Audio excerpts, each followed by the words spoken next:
What's up, guys? It's your boy Raymond with Grind Reloaded, and I wanted to record a quick video.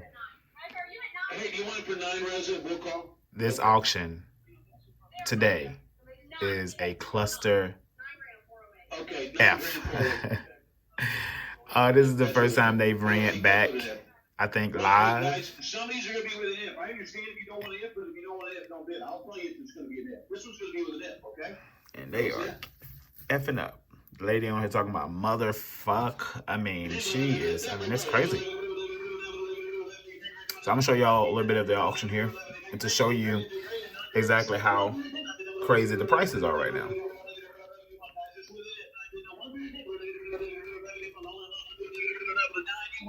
you want to bid, 91. 9,000 with an if, your way. 116 after with an if. Let's go to the next one. SV 68. It'll be with an if. Let's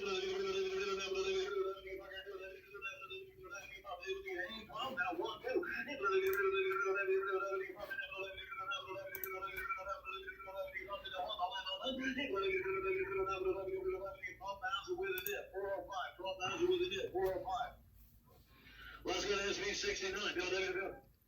405. 405. I think that's what I said. Is that what I said? Okay. 69. It's good to have you back, sir.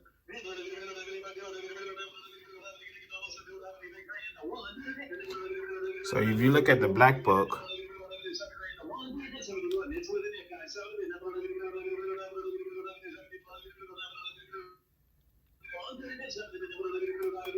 $6,000 on the one out the door. $6,000. And $6,000.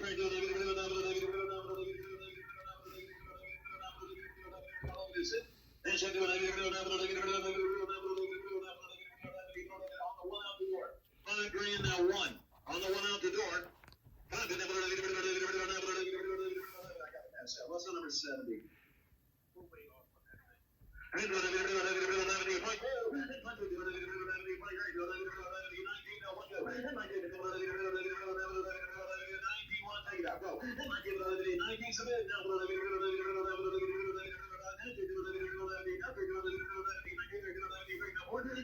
So the newer cars, the margins are fair, right? Hopefully I'll be able to catch some older ones for you, some late models. That's where, so like this next one coming up, SB71, right down here.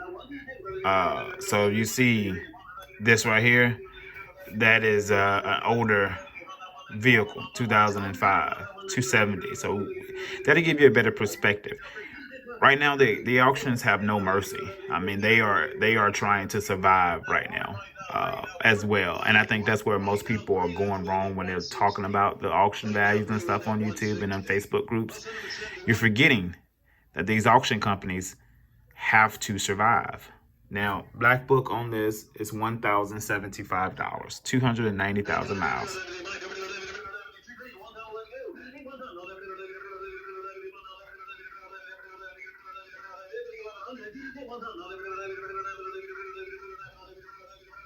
That was fair.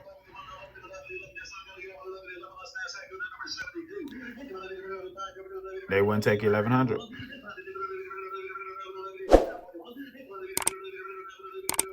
$1,025 is a book value on it. 156, and you're talking 4,500. Black book value is 1,025. Now that's a Range Rover 2008, so it's a little bit obscure because of the brand, but value is value, right?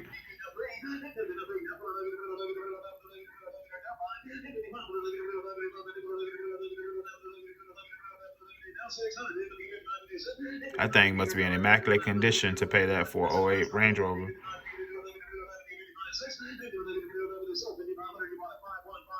I hope he bought it.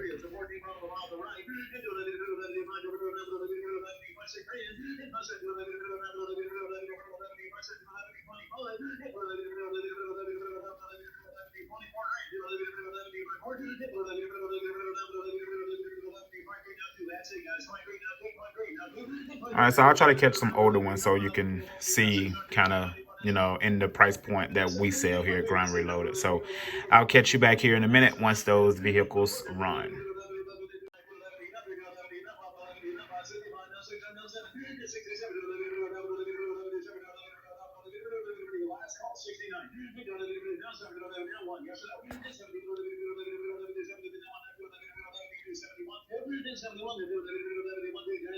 And they say Lexus and Toyotas aren't the best value as far as holding.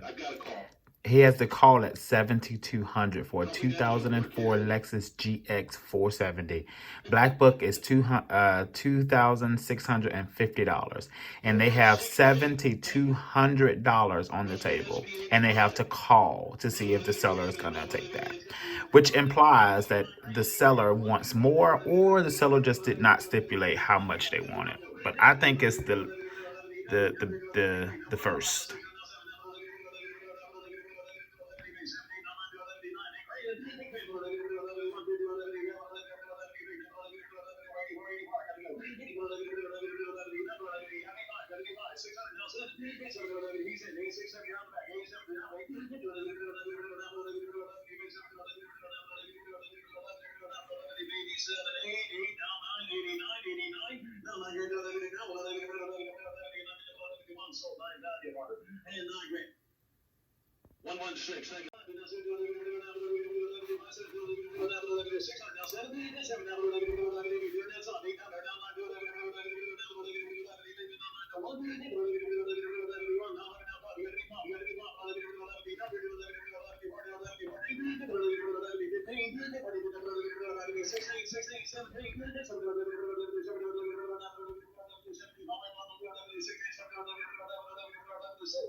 Check that out, $2,400, and the Black Book was $375.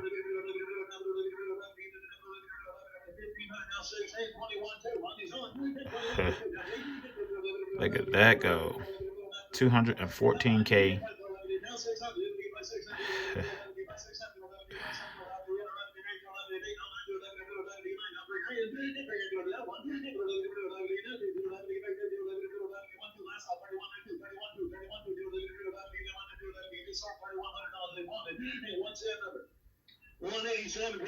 That's a lot of money.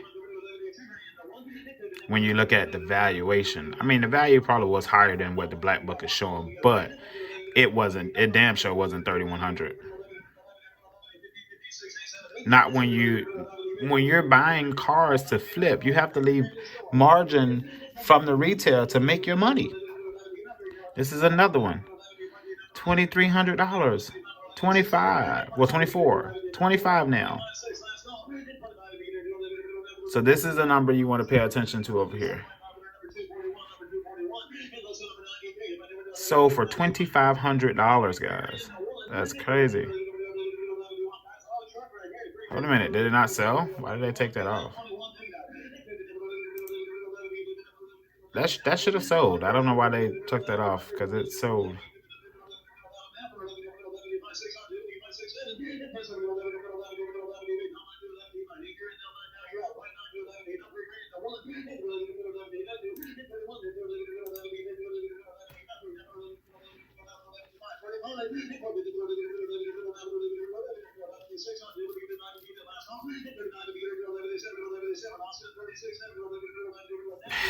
Wow, look at this, guys. Oh my God, man, $3,800. I mean, it's a pickup, but it has damn near $250 on it. It's a Ford. Well, $230, and it's a Ford. Don't get me wrong, I love Ford as far as the company itself, but they're used cars, and people that buy Fords, it's not Ford the manufacturer, it's the people that own the cars that dog the hell out of them. $4,000 for a 2007 F-150, 228,000 miles.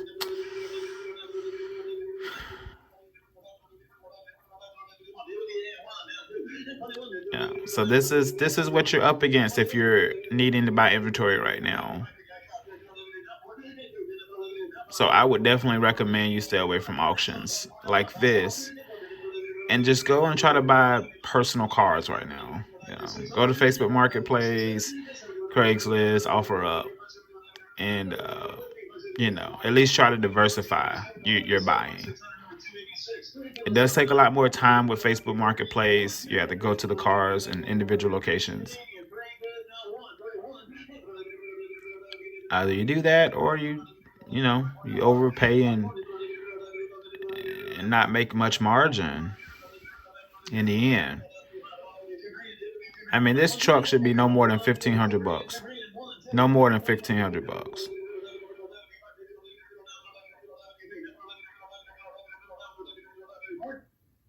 It's crazy, guys. But again, like I said, turn them down. Like I said, auction companies right now are hurting as well. So they're going to do their best to not drop the prices down. But at the end of the day, it all comes back to us, the dealers. We control these prices here to a certain degree. If you go to an auction and there's no dealers there, the auction will not survive. And so, you know, at the end of the day, we control what the cars ultimately sell for on the buying side. The seller can want whatever they want. If they don't get it, the car doesn't sell. If the cars don't sell, the auctioneer doesn't make money. The auction company doesn't make money. Well, the auctioneer may still make money, but the auction company don't make money. And so then they will start to figure a solution. Then you'll start to see prices come down when sale percentages.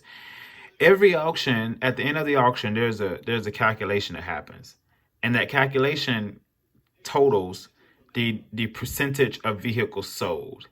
Most auctions want to be about 75 to 80%, at least minimum 70% of their units sold. That would be considered a successful auction. Once those margins start to get down into the 40s and 50s, then it starts to get a little bit more concerning to the auction companies, and then they'll start to adjust to make sure that they can increase that actual sale percentage, because their money is based upon that, how many units we sell at this auction. So understanding those metrics, when you're going to these auctions, if you decide to go to the auction in this particular period of time that we're in, but again, that has to be the point I'm making is if the sale ratios at auctions start to go down because of overpricing vehicles like this. And again, the auction company in this particular situation is not at fault, because dealers are coming and they're bidding and they're paying for the prices of the cars. So why not get the value? If you're going to pay for it, why would we not get it, right? Why would we settle and for less if you're going to come in and pay it? The thing that's going to happen is once the dealers get completely fed up or they get tired of paying it, but it has to be a consensus amongst the community. It can't be one dealer or two dealers.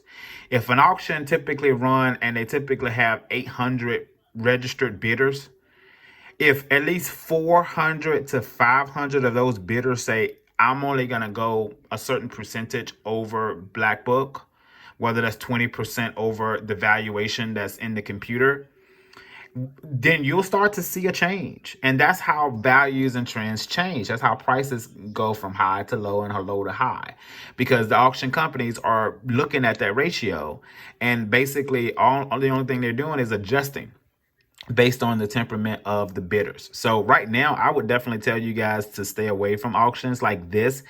But all auctions are doing the same thing. So I can't say stay away from auctions like this, because here's the thing. You can, again, I'm recording, we're at SB 97. This is the first lane to start. So the auction has been running for about 97 minutes, give or take.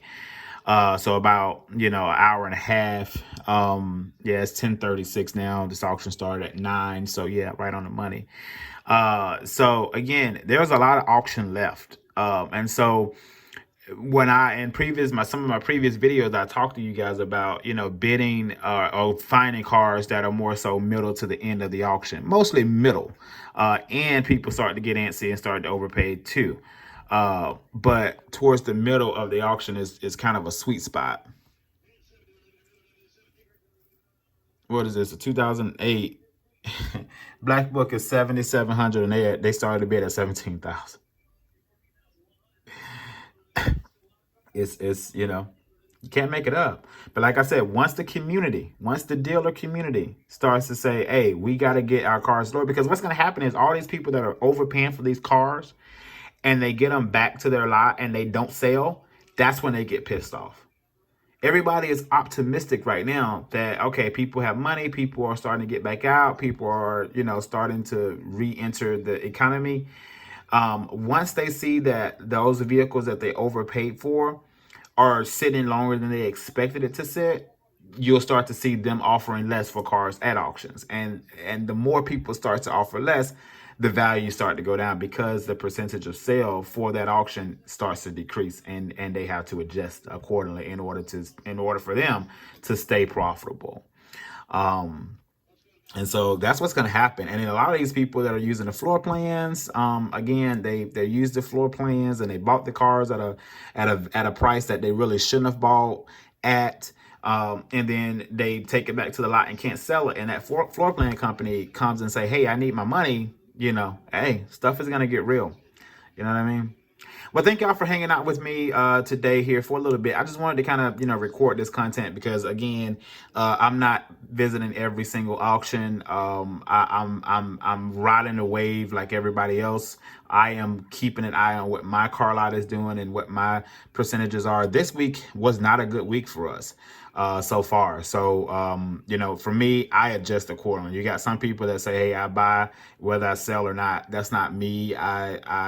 I flow with the trend that I have established at my lot, and so I'm very much so keeping my hand on the dial. So this week was not the best week.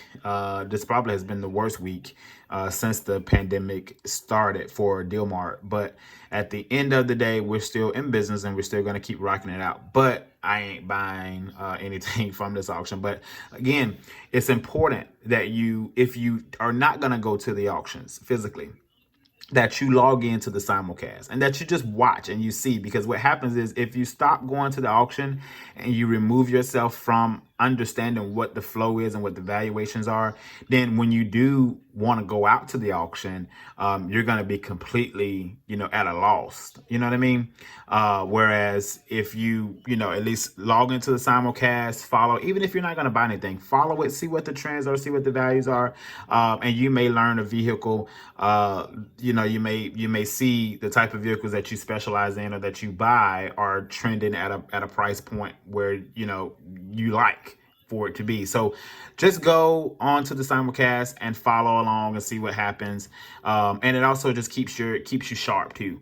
That's basically what I'm saying. Stay sharp. You don't have to get ready if you stay ready, right? If you stay ready, you don't have to get ready. So stay ready, stay involved, stay in tuned, and so you're not surprised and taken off guard. Thank y'all for watching the video. If you like this video, if you like anything about Grind Reloaded, please hit the like button and consider hitting the subscription button and hitting the notification bell.